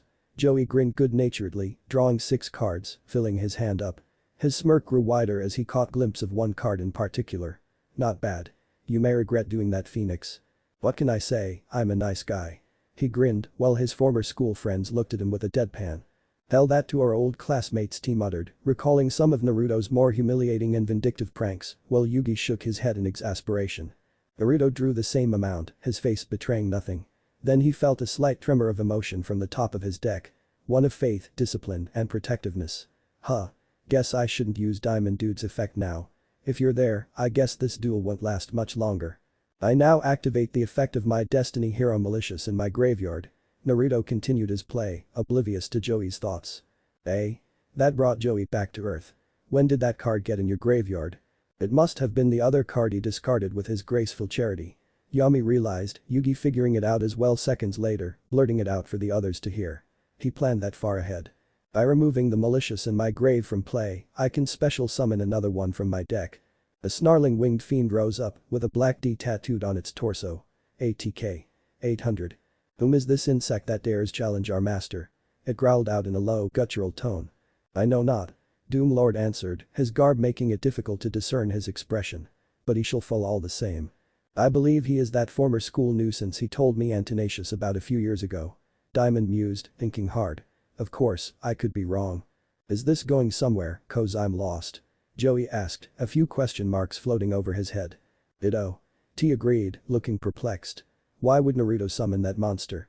Even with the effect of his Dark City field spell, it wouldn't put a dent in Joey's Red Eye's black dragon. I don't think he's done yet. Yugi remarked, rubbing his chin in thought. And you'd be right, Yugi. Naruto smiled at his friend before stretching his arm out towards Doom Lord. I activate my Doom Lord special ability. Now your dragon is about to take a little trip. A trip 2 turns into the future. Without needing another word, Doom Lord pounced, his left arm drawn back. Egan, foul beast. He hissed, thrusting his arm forward to grab the Red Eye's neck. The dragon in question looked confused before crying out as the space around him distorted, his form vanishing into thin air. My dragon. Joey gasped before glaring at Naruto in silent fury as his fairy meteor crush faded away, its target gone. You'll pay for that, Phoenix. Don't worry, he'll be back in 2 turns. Naruto placated but was inwardly smirking. Of course, I plan on finishing this before then. Next, I return Diamond Dude to attack mode. Said hero stood up, putting his fists up into a fighting stance. ATK. 1400. Alright, Diamond Dude, attack his alligator. And don't forget Dark City's effect. The hero leapt forward, shoulder charging his target with one of the spikes of diamond on his shoulder, piercing the warrior's chest. ATK. 1400-2400, with a cry of agony, the croc-like creature shattered, this time for good. Joey LP. 3000-2100. Joey flinched, his eyes wide in panic. I got no monsters out. How right you are. Naruto grinned evilly. If he were a villain, he'd be rubbing his hands together right now. And your life points are wide open. Doom Lord, Malicious, attack him directly. Considering that the monsters weren't anything close to the size of the Duelist Kingdom monsters, the sight of 2 monsters charging you wouldn't be as intimidating. Unfortunately, Joey wasn't really in a position to appreciate that notion as he got hit on the nose, Malicious, and cheek, Doom Lord, by Naruto's heroes, causing a bit of discomfort. Joey LP. 2100, 1300, 700. He's down to his last few life points, guys. T said anxiously, uncertainty filling her eyes. Good job, Nai-san. Ito crowed in glee, firmly rooting for his brother. Not that the other spectators could blame him. Stay strong, Joey. Yugi encouraged, believing in his friend. This had been a rather interesting match so far, in his mind. It was clear that Naruto had more skill and experience in the game, but Joey's determination, stubbornness and unconventional tactics were keeping him in there. The only remaining question would be whether or not it would last. I think you've had enough, so I'll place 2 cards face down and end my turn. Naruto put his cards down, then crossed his arms looking at Joey expectantly. Your move, Wheeler. Naruto H. 4. Naruto is a strong duelist, I'll admit. But he's made one mistake that could cost him. Yami thought, switching his gaze from the orange-loving teen to his friend. He filled Joey's hand up with that card of sanctity. The only question is, can Joey take advantage of it? It's payback time, Rudo. I draw. Joey exclaimed, doing exactly as he said, but strangely, he didn't look at it immediately. Joey H. 7. I got 1 card I need for one of my best combos. But the others won't help unless I draw the other now. Come on, heart of the cards. Slowly, he peeked his eyes open to see the card he'd drawn. His eyes shone. Booyah. I summoned Baby Dragon. He cried excitedly, slapping the card down with absolute gusto. An adorable little dragon with yellow-orange scales appeared with a coo, earning an awe from Ito and T, though Ito would later deny it to his dying day. ATK. 1200. That kid won't last long against my heroes. This ain't kid stuff. Naruto said, but was wondering what Joey had up his sleeve. I ain't stopping there. It's time. Time for me to play Time Wizard. Joey chuckled as one of his best cards made its appearance, earning a gasp of surprise from his opponent. It was a living red cartoon-esque clock, wearing a purple cape and hat and holding a small wand with a roulette dial at the top. Alright, that'll help him out. T smiled, eager to see more. Maybe. Yugi replied, not taking his eyes off the duel. But that card can backfire if Joey isn't lucky. If he succeeds, his dragon will evolve and Naruto's monsters will age. If not, he loses his baby dragon and take damage equal to half his attack points. Now I use the magic of Time Wizard. The arrow in the monster's wand started spinning, quickly gaining speed, moving between 2 symbols. A red tower and a skull. Joey started sweating. Okay, if I play this right, I'll be 1 step away from winning. If not, I'll be left with 100 life points. Come on, give me a tower. This was a ballsy move. Naruto frowned, glancing at the spinning arrow. And a desperate one. Let's see if it pays off. His lips twitched upward. Bring it on. The arrow started slowing down, down, down. Tower, skull, tower, skull. Tower. Alright. Joey shouted in joy, punching the air. Now 1,000 years pass by, turning my baby dragon into 1,000 dragon. Kids, they just grow up so fast. The large arcane swirl enveloped the field as baby dragon's eyes shot up rapidly, its scales turning brown, the overall form becoming more menacing.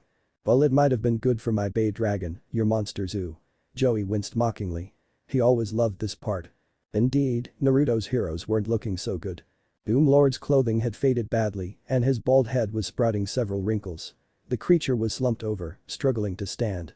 ATK. 400, erg. Diamond Dude and Malicious weren't much better, their garbs worn and their skin gray and rotting. Diamond Dude ATK. 1000, Malicious ATK. 500. Seeing his monsters the way they were, Naruto acted quickly, although possibly a tad prematurely. Bold they may be, but my destiny heroes will still shield my life points. I activate the trap zero gravity. Instantly, all the destiny heroes started to kneel down, with Thousand Dragon beginning to bow its head. A sudden change in gravity is dangerous, wouldn't you say? Naruto wiped his brow, worried for a moment. This trap immediately forces our monsters to switch battle positions. Oh, no, you don't. Joey growled, not willing to see his play wasted. I play the spell, Fighting Instinct. Fighting Instinct. Type. Normal spell. Effect. Target one monster on both sides of the field. Switch them to attack mode and they cannot change battle positions until the end phase. If the one of the monsters targeted by this card's effect is destroyed by the other targeted monster, the damage to its controller's life points is halved for that battle only. My dragon still wants to fight. And so does one of your monsters. Like say Doom Lord. Naruto was truly caught off guard for the first time during this duel, as Doom Lord remained standing. I must fight on. While Doom Lord remained in attack mode, Malicious, Def. 500, and Diamond Dude, Def. 1100, had succeeded in taking a knee. However, because of this card's effect, all damage we take due to an attack between these two monsters is halved. Joey continued, smirking. But I don't think the Doom Lord will appreciate that little setback. Nicely done. Solomon complimented, stroking his beard. Yeah. Now he can take it to that Doom Lord. T looked impressed by the play he'd made. Nai-san Ito looked at his brother worriedly. Time to roast that hero of yours. Thousand Dragon, take out his Doom Lord. The dragon let loose a stream of fire, incinerating the weakened hero before he could try to fight back. Naruto LP. 3200, 2200. Next up is the spell, Chance to Strike Again. Chance to Strike Again. Type. Quick Play Spell. Effect. Target one monster on your side of the field that destroyed a monster in battle this turn. Flip a coin and call the result. If right, it can attack again, with the ability to deal piercing damage. If not, banish the targeted monster.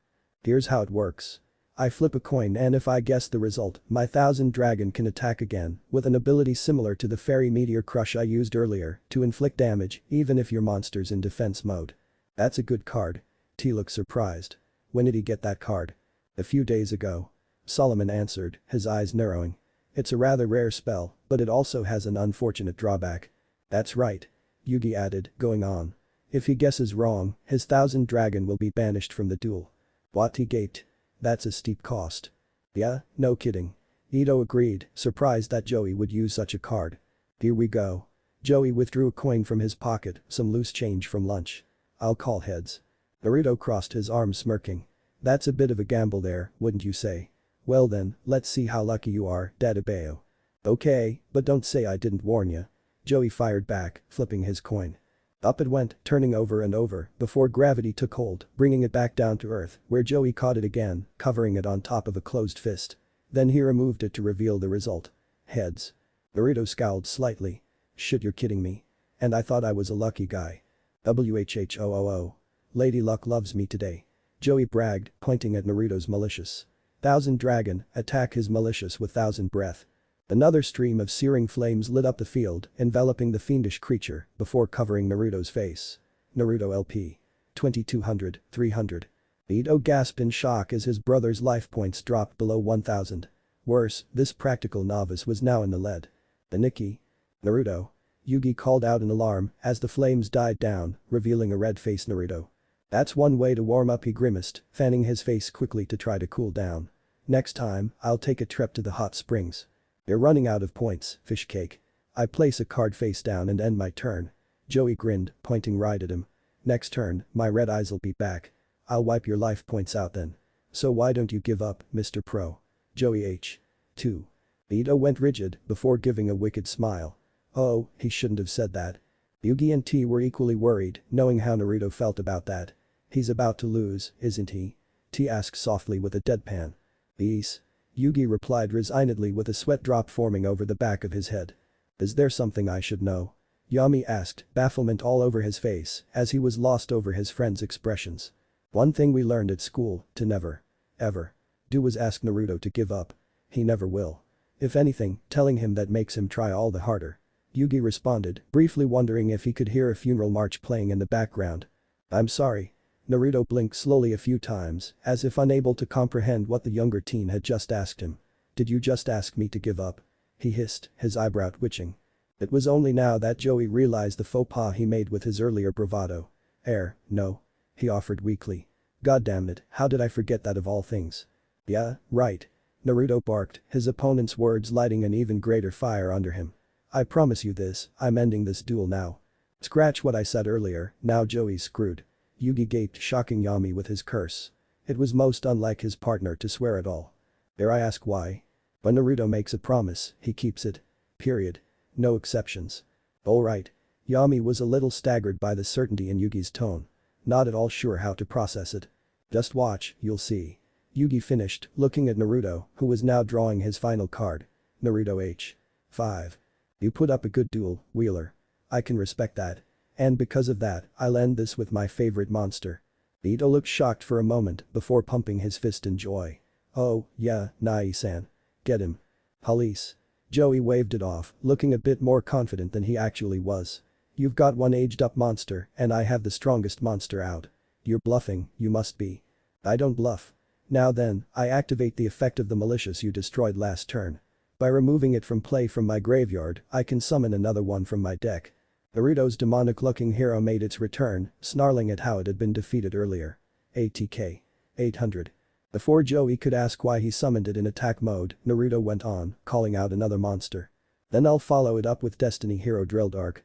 The new monster to arrive was clad in a red and black suit with gold trimming. Additionally, he had several drill attachments covering its fingers, kneecaps, and hips. Plus, as his main weapon, he carried an enlarged drill head in his left hand. ATK. 1600. Glancing at his comrades, he took a step back seeing his best friend's condition. "Dude, what the hell happened to you? I thought the diamonds were forever. And I'd know." "Lasted time magic," was the wheezing reply, the now elderly hero not really having time for a rebuttal. "Damn. That sucks, man." Drill looked back towards the opposition. "As much as I'd like to bore a hole in that guy for this, and heck, Dark City would let me do it, will Mal over there to finish him off. I think our head honcho wants to voice his displeasure personally." "Damn right he does." Naruto agreed with the spirit, withdrawing another card, only to be interrupted by someone often called a third-rate duelist by someone who shall remain unnamed. "I don't get it. Why summon those guys? They don't stand a chance against my dragon." He tilted his head in perplexment. Not that that was hard. Until it hit him. Your field spell. "Well, I could end this right now like that," Naruto started in agreement, his gaze turning downright mischievous. "Where would the fun be in that? I said I'd end this with my favorite monster, and no offense to Drill Dark, but that he ain't." "None taken." Drill waved off, which looked a tad bizarre with his drill arm. "Just make sure to tan his hide for what he did to Diamond and the others." "What are you planning?" Joey growled with his eyes turning suspicious. "I'll get to that. You see, the monster I want to finish you off with can only be special summoned by sacrificing 3 Destiny heroes." Naruto went on, nonplussed, while briefly glancing at a spell card sitting there. "And that isn't even my only option, but I don't see the point of swatting a fly with a bazooka. He'll be able to finish this." Seiwa Joey didn't have time to process as Naruto did just that. "I sacrifice my diamond dude, Malicious and Drill Dark, to summon my favorite monster." The monsters vanished in columns of light, colliding above the field. And as they did, the ground shook as the arriving monster let loose his anger. "What monster is this?" T cried, nearly falling over at the small tremors. "One my brother only brings out on opponents he respects." Ito answered, surprisingly unaffected by the shaking. "Or if they annoy him too much." "So, which is Joey?" was the identical thought of the rest of the group. The light started taking shape, forming a set of wings and an armored body. This power." Yami stared at the intense flare that was being emitted. "I've never felt anything like it. I summoned Destiny Hero Dogma." The light died away, revealing the monster whose silhouette Yami caught a glimpse of before the duel began. ATK. 3400. 3 to 400, attack points. Joey cried out in fear, trembling as sweat built up around his neck. "That thing's stronger than Kaiba's Blue Eyes White Dragon." T took a step back in surprise, while Yugi could only stare in awe at the creature. Solomon was more interested in studying the new monster, taking in every detail of its appearance. Yami, however, was more intrigued by the presence the monster was giving out. It was certainly powerful, and he knew it. But it also seemed to give off a sense of protectiveness, and was that familiarity? How could that be? His thoughts were cut off when Dogma himself spoke. "This is the heathenous cur that dared to harm my brethren." Dogma snarled, enraged at the very idea, extending the blades built into his wrists, along with flexing his fingers, as if eager to wrap them around his enemy's throat. But he is. Ain't that great? For me that is. Naruto closed his eyes, exactly whom he was addressing was uncertain. Then he snapped them open, his gaze turned, throwing his arm forward with an open palm. And that dragon is about to feel his wrath. Dogma. Attack his 1000 dragon and end this duel. He roared. With pleasure. Came the satisfied purr. And with that, Dogma took to the air, his wing beats causing a gust of wind to blow past the others. If this attack lands, Joey loses. Yugi said, looking at his friend in concern. Do something. T cried, not wanting to see Joey lose, but at the same time, she didn't really want Naruto to lose either. A tad paradoxical, but there you go. I got just the thing. Joey replied, acting fast. You just triggered my grave robber. The little imp-like creature with a tombstone on its back carrying a pickaxe appeared with a creepy cackle. With it I can take a card from your graveyard and use it as my own. Thievery. Is it not enough that you degrade my comrades, you steal from my master? Dogma couldn't think he could any angrier than he already was. But this fool seemed to delight in proving him wrong. Not that it mattered as Joey couldn't hear him voice his rage. Didn't your parents teach you that it's wrong to steal? Naruto asked nonchalantly, surprising the audience at how calm he was. It's not really stealing, more like borrowing. Joey shrugged, waving it off, having not noticed his opponent's mood. Just need to buy some time to think up a plan that negate attack should do it. Why is he so unworried? T looked at Naruto in slight uncertainty. Yami soon figured it out.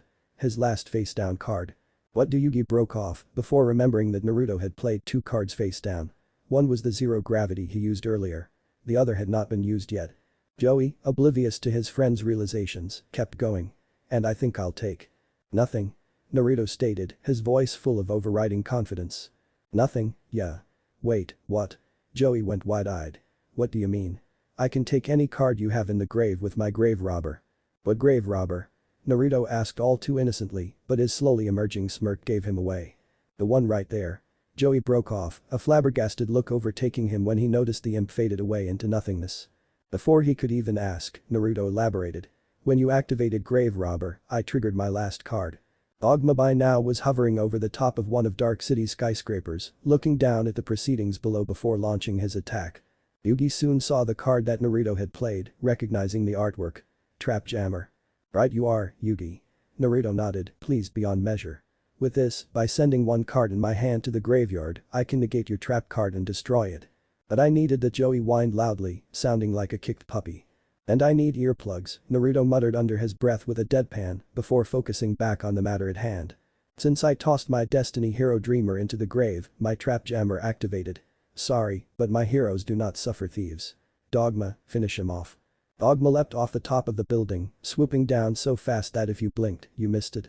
Shouting a savage war cry, his wrist blades tore through the dragon's torso like tissue paper. Joey could only watch in shock as his dragon's remains faded away like dust in the wind. Joey LP. 700, 0. Naruto wins. Yada, Nai-san. Ito cried, running over to his sibling, who promptly offered him a high five, which was taken. Smiling at his brother's jubilance, Naruto inclined his head at the vanishing Dogma, surprising the others watching. Even more so, when Dogma turned and gave a salute with his hidden blades, the faintest traces of a smirk appearing on his face as his form faded, the battle box powering down. Not bad, Joey, but not good enough. Naruto placated as he put his deck back together. Still, you got guts and heart, I'll give you that. Oh man, I lost. Joey moaned, slumping over the back of his chair. And I was so close too. You gave it your best shot. That's what matters. Yugi stated comfortingly, placing a hand on Joey's shoulder, making the boy perk up a bit. You're right, Yug. I just gotta do better next time. He grinned, his regular personality showing through again. That's the spirit. Solomon nodded with encouragement.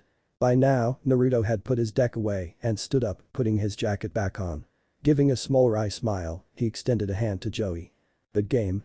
He said, in a show of good sportsmanship. Joey just looked at the offered hand, as if unsure what to do. Then his expression softened and he reached up to accept it, clasping it tightly. Don't let this victory go to your head, Rudo. I'll beat you next time. Anytime, any place. Naruto smirked, increasing his own grip on Joey's hand, easily overpowering it. Erg. He grimaced, letting go quickly. Strong grip you got, dear.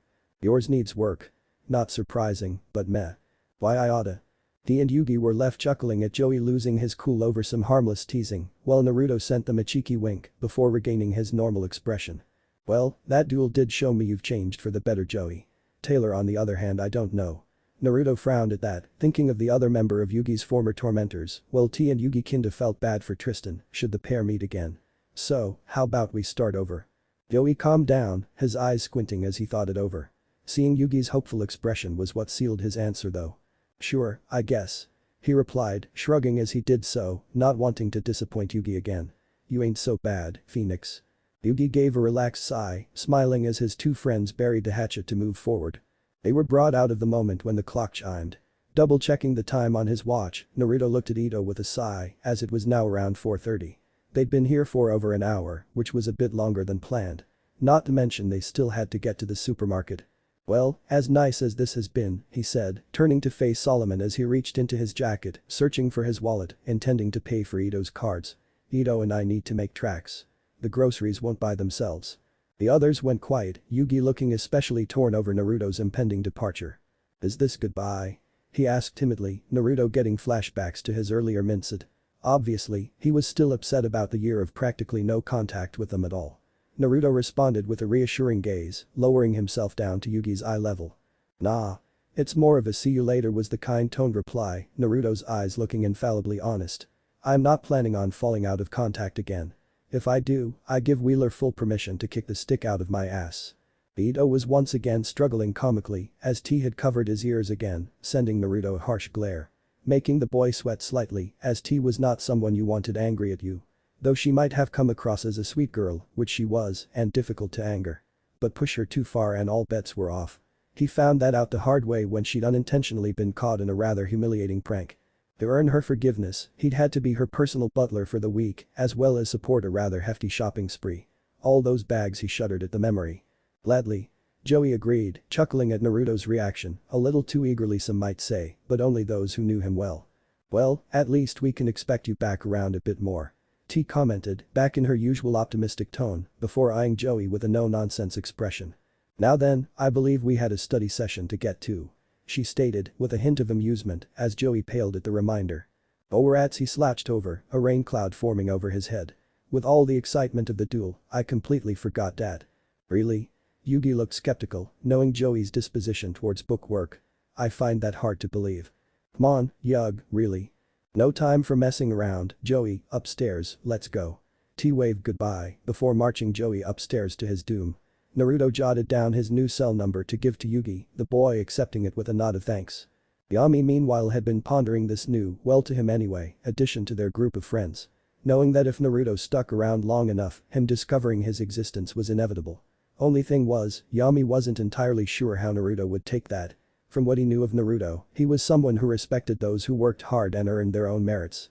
Not one to toot his own horn, but while the title of King of Games was under Yugi's name, deep down they knew it had been Yami doing most of the heavy lifting. Sure, he preferred to see it as a team effort between him and Yugi, especially the final battle with Pegasus, but he was heavily concerned that Naruto might not see it that way. Rubbing his forehead at the potential headache coming his way, he decided that they would cross that bridge when they came to it.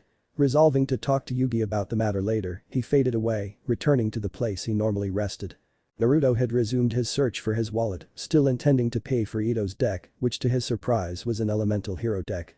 Finding it, he had to struggle to get it out of the interior pocket it was stuck in.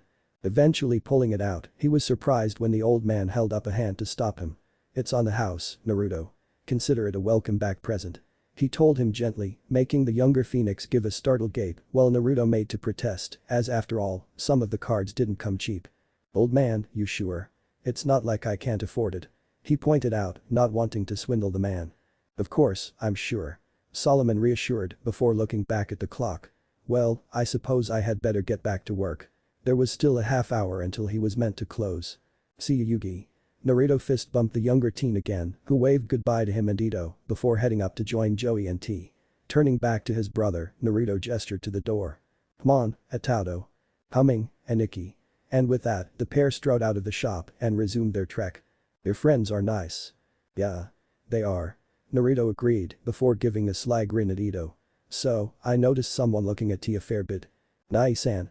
Younger Phoenix Ian cried out, turning red in embarrassment and mortification. Naruto merely laughed as the two of them continued down the street. Totally unaware that today was the beginning of a new chapter of their lives. Domino Museum. Later that evening. Darkness had fallen across the city as a certain brown-haired billionaire left the Domino City Museum. It had been a rather enlightening and rewarding meeting, he reflected, glancing down at the card he had been gifted with. Seto Kaiba smirked in complete satisfaction.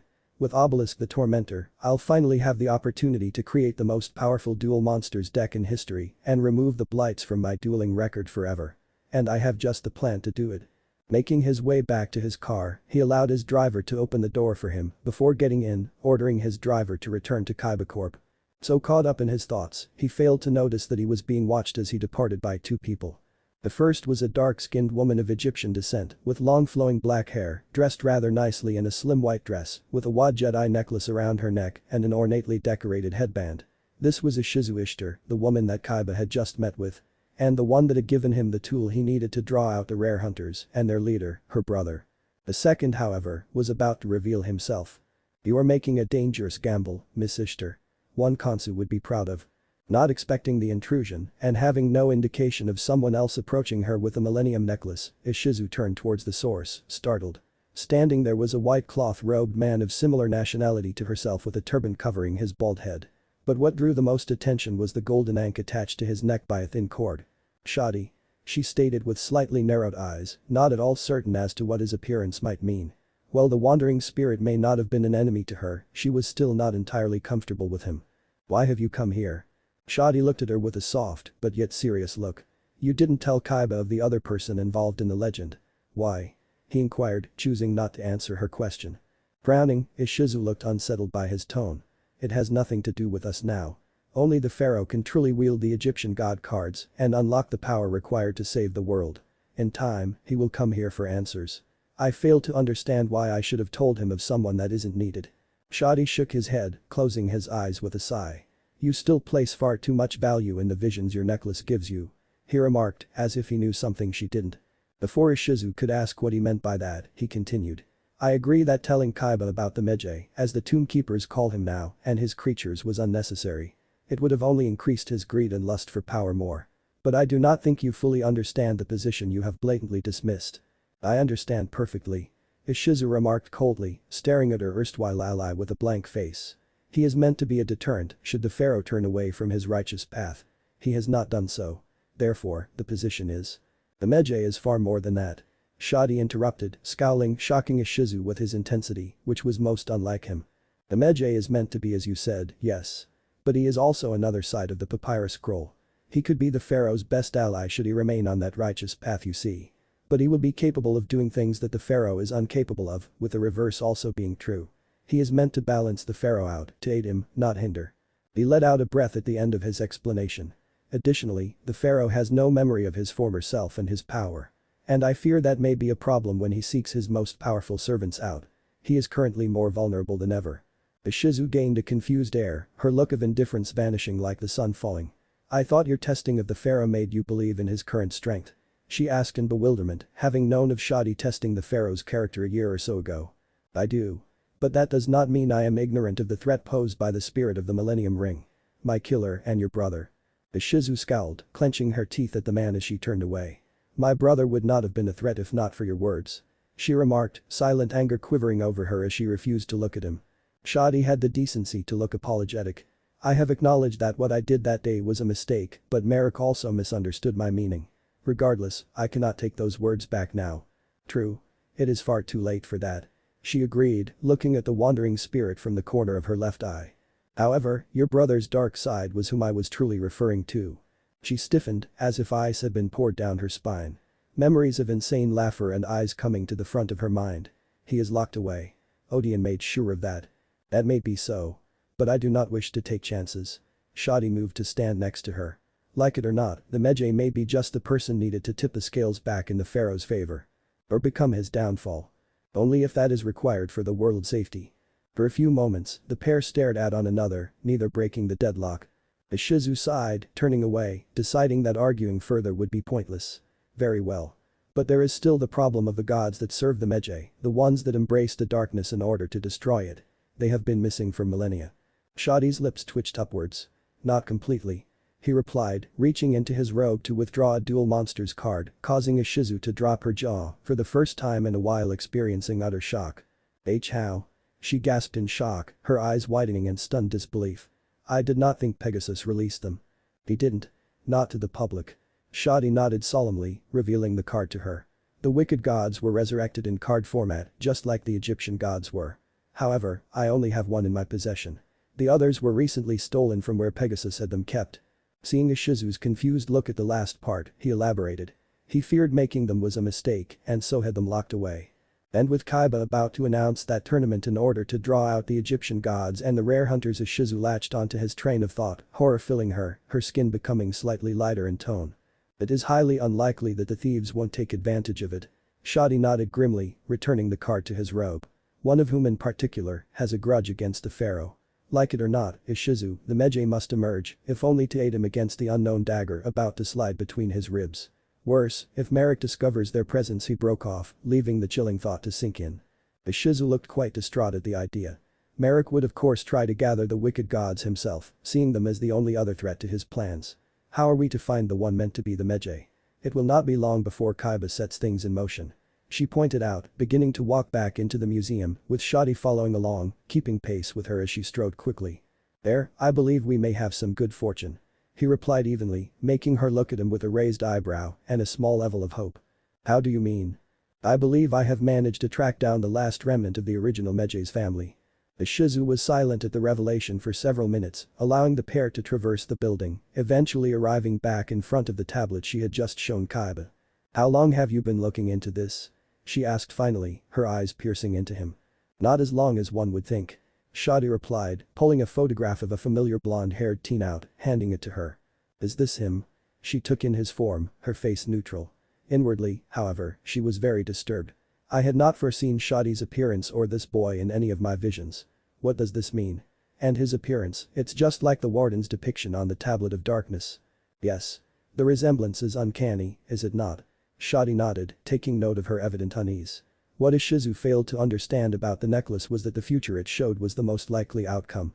It wasn't an absolute guarantee that the event would take place as seen, as certain unseen eventualities could change things. It was a useful tool, but it was not incapable of error. He had a strong suspicion that she would be learning this lesson the hard way soon enough if his own appearance this night. I intend to test his worth personally. While I have every faith he will succeed, I must be certain. His bond, the link he has with his Ka, are one of the strongest I have ever felt, almost as strong as the pharaoh, if not more. Surely you jest? Ishizu asked in surprise. Something like that should have been impossible in this day and age. I do not. His ability to commune with the Ka spirits is unbelievably strong. He is the one. Very well. She spoke resignedly, looking tired. Rubbing her eyes, she asked one final question. This boy, what is his name? Shadi, having turned to leave, gave a rare smile. Naruto Phoenix. Before the Ishtar heiress could ask more, he was gone, leaving no trace that he had ever been there at all. Shaking her head, Ishizu turned back to the pharaoh's tablet, pondering the evening's events and revelations. I hope that he is right about this. If not, the world itself will fall to darkness by this boy's own hands. Still, it is possible that he will fail his test, but given Shadi's confidence, I doubt it. Taking another look at the photo, she examined the portrayed person again, pondering the recent development. Are those whisker marks? She blinked, squinting slightly at the boy's face to determine if her theory was right, letting out a slight giggle when she realized she was. How cute. Freezing as soon as she thought of it, she turned pink, shaking her head, before glancing around to see if anyone saw her. To her relief, she found none. She had a reputation and her dignity to uphold after all. What's the matter with me? I don't even know this boy. Deciding to get some rest, she turned away, placing the picture into a hidden pocket in her dress, deciding to gain some new fresh insight with her Millennium necklace, as well as ponder how this hadn't emerged in her earlier visions. In the morning. It had been a long day. But there were even harder ones still to come. Unknown location, 2 days later. Well? It is confirmed, sir. Our mole at Kaiba Corp has said that Kaiba will be hosting a tournament. Apparently, Mr. Kaiba has acquired one of the Egyptian gods, Obelisk. No matter. He is not my concern or target. What of Yugioh? He lives in the same area as the location for the tournament itself, so we suspect that it is highly likely he will participate. Good. Are the card professors ready? Yes. The bounties have been placed. Most of them have already arrived in preparation. All that is required is for them to get the Duel Disk device. Excellent. And what of the eraser? Has there been any progress? Regrettably, no. Our agents are still baffled by whom took it from the vault in San Francisco. Disappointing, but I suppose that two gods will have to do. Motu will soon learn the price for hurting my father the way he did. And how is my brother?